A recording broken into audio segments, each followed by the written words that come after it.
C'est l'heure de la revue de la presse et des médias israéliens ce matin sur Studio Kalita, relayé sur les ondes des radios juives parisiennes. Et ce matin, tous les quotidiens reviennent probablement pour la dernière fois avec autant d'intensité sur la libération de Nahama Issachar. Les journaux télévisés nous ont montré hier soir l'arrivée de la jeune israélienne à l'aéroport Ben Gurion dans l'avion du Premier ministre Binyamin Netanyahou, une arrivée discrète puisqu'il n'y a pas eu de conférence de presse ou même de photos de Binyamin Netanyahou avec Nahama.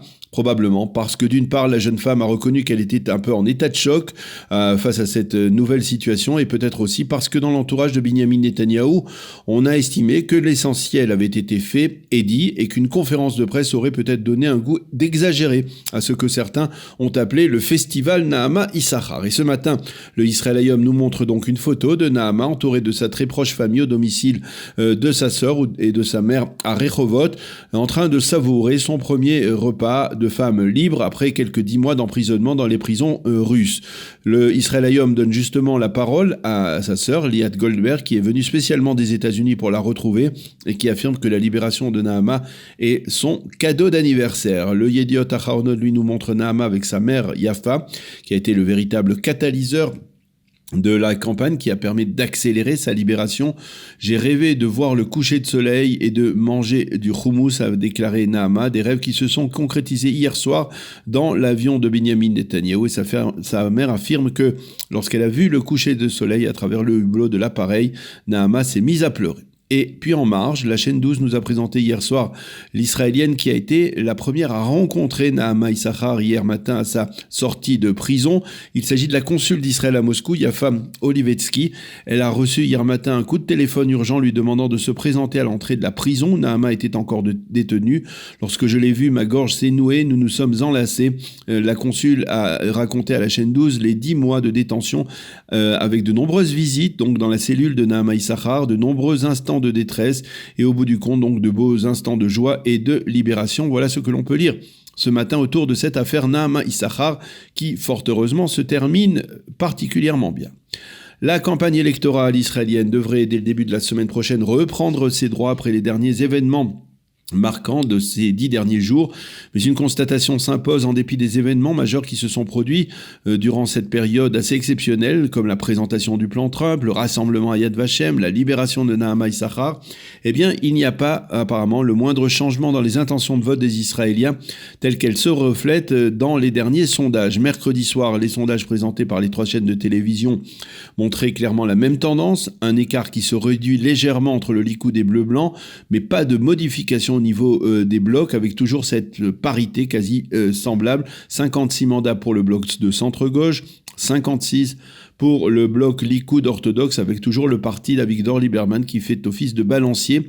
Mais c'est un balancier provisoire, puisque le Yediot Aharonot cite ce matin en une le leader d'Israël Beiteinu qui a déclaré hier « Netanyahou ne peut pas rester aux commandes du pays. J'ai pour ma part une idée sur un autre gouvernement possible, lequel, eh bien, Lieberman a refusé de le dire, mais il a pris l'engagement qu'il n'y aura pas de 4e élection, un engagement qui vaut ce qu'il vaut, puisqu'il y a quelques mois, Lieberman avait déjà promis qu'il n'y aurait pas de 3e élection. Et puis, pour revenir à un sondage, la radio 103 FM publie le sien ce matin, avec là encore la même tendance et la même impasse, mais avec une réponse intéressante à la question de savoir si Binyamin Netanyahou peut continuer à diriger le pays parallèlement à son procès. 58% des Israéliens affirment que c'est impossible. Le Maariv cite d'autres extraits de l'intervention d'Avigdor Lieberman lors de la convention annuelle de l'Institut national des études stratégiques hier. Lieberman qui a vivement critiqué ce qu'il a appelé les manipulations du Premier ministre autour du plan Trump. Il y a une nette majorité à la Knesset en faveur de l'instauration de la souveraineté israélienne sur la vallée du Jourdain. S'il le veut, Netanyahou peut faire passer une telle décision, a déclaré Lieberman.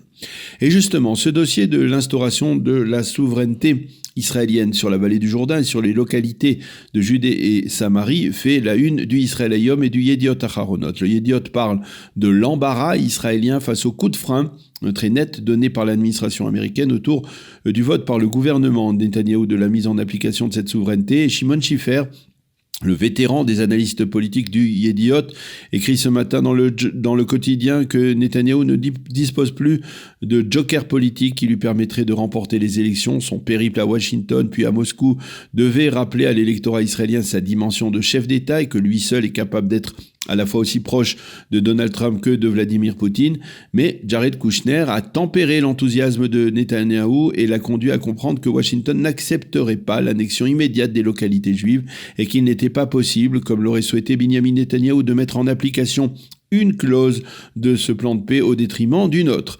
Boaz Bismuth, en manchette du Yisrael Hayom, ne semble pas lui s'embarrasser de ses remontrances américaines et il titre son éditorial ainsi « En route vers la souveraineté ». Poursuivre sur la voie, mais avec les Américains, écrit ce matin Boaz Bismuth, qui affirme que ce plan Trump marque un tournant. Au lieu de la paix maintenant, l'annexion maintenant. Il se fait l'écho du coup de frein américain, tout de même, en affirmant « Oui, il faut aspirer à instaurer la souveraineté israélienne sur les localités de Judée et de Samarie, mais il est souhaitable de ne pas exercer de pression sur le président américain. Il est préférable de poursuivre en coordination avec lui. » Dans le Haaretz et dans le Maariv, l'interrogation est la même. Les proches du Premier ministre vérifient actuellement avec des membres haut placés de l'administration Trump quelle est la position de cette administration à propos de l'instauration prochaine de la souveraineté israélienne sur la vallée du Jourdain et sur les implantations juives de Judée et de Samarie. Et le site Ynet, le site d'information le plus célèbre en Israël, affirme que l'entourage du Premier ministre a tendance à minimiser cette tension actuelle avec l'administration Trump. Enfin, dans le Makor Rishon, proche de la droite israélienne, le rédacteur en chef du journal, Haggai Segal, affirme que le gouvernement ne doit pas attendre et instaurer immédiatement la souveraineté israélienne sur les localités juives, tandis que son adjointe, Orly Godklang, elle affirme que le plan Trump met fin à une injustice et souligne le fait que les États-Unis se tiennent aux côtés de la seule démocratie du Proche-Orient. Mais au-delà, écrit-elle, le plan Trump vient indiquer que les implantations ne sont pas un obstacle à la paix. Outre ces développements diplomatiques, outre la campagne électorale, outre la libération de Nahama Issachar, force est de constater que l'épidémie de Corona occupe ce matin une place de choix en première page des quotidiens israéliens. État d'alerte mondial, titre le Yediot Aharonot au cœur de sa une après la décision de l'Organisation mondiale de la santé de proclamer cet état d'urgence et après les difficultés rencontrées par les Chinois pour endiguer l'épidémie. Tous les quotidiens, les sites d'information et les chaînes de télévision nous confirment ce que les autorités israéliennes ont décidé, c'est-à-dire d'interdire l'atterrissage à l'aéroport Ben Gurion de vols commerciaux en provenance de Chine. Elle avait déjà annoncé hier matin l'arrêt de ces vols au départ et vers la Chine.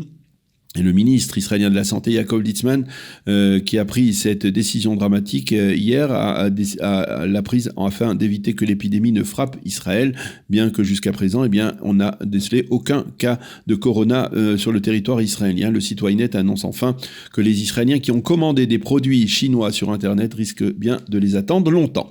Voilà pour cette revue de la presse israélienne de ce vendredi matin.